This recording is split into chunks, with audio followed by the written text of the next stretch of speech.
tayo ng humbang Tagalog. Yan ba, ano ko lang yung taba para magmantika yan siya. Yan. Itrito nyo lang ng ganyan, takpan lang natin para mabilis magmantika.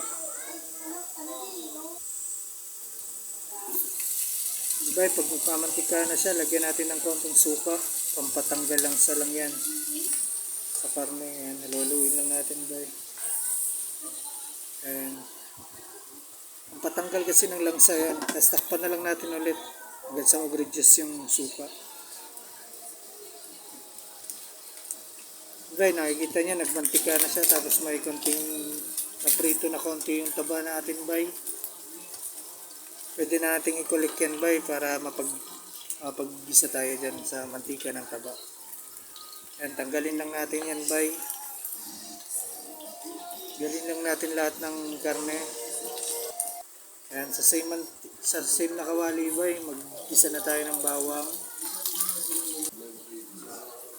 sibuyas. Yan, laluin lang natin, bay.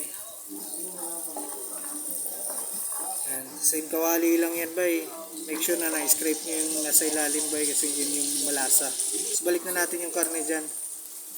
Salaluin lang natin para mag-mix yung flavor ng aromatics natin. Yan. Ganyan lang, bay. Kudkurin lang natin yung natutong para umalo sa lasa. Yan, bay. Tapos lagyan natin ng paminta. Yan. Mas maraming paminta, mas masarap, bay. Tapos laurel. Importante yan. Pampabango. Tapos konting magic sarap. Yan. Yan lang, ba, haluin lang natin para pantay yung pampalasa. Yan. Tapos takpan lang natin yan ulit, bay. Hintay lang tayo, tapos yan. Okay na, bay. Haluin ulit natin.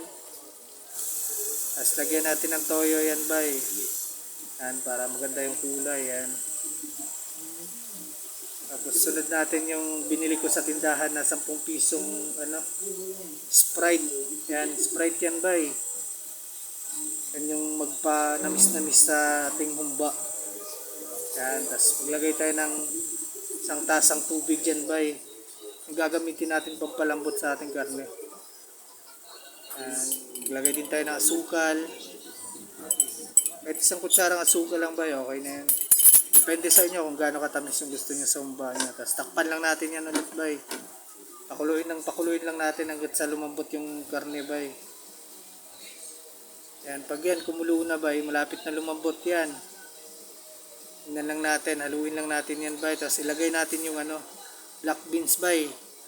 Binanlawan ko yan kasi maalat yan eh. Tapos lagyan din natin ng bulaklak ng saging, yan. Haluin lang natin, bay. Dagdag flavor yan sa ating humba, bay. Yan talaga yung humba. May black bean tsaka bulaklak ng saging. Yan, takpan lang natin, bay. Hintayin natin lumambot tsaka mag-evaporate yung tubig niya. Yan, bay, pag nakikita nyo malambot na, pwede na yan, bay. Pero kung nasa inyo, kung gusto nyo pang ipa-reduce talaga yung tubig. Pero okay na sa akin yan, nagmamantika, malambot na. Okay na yan, bay. Pwede nang... Salamat, bay. Subscribe. Thank you.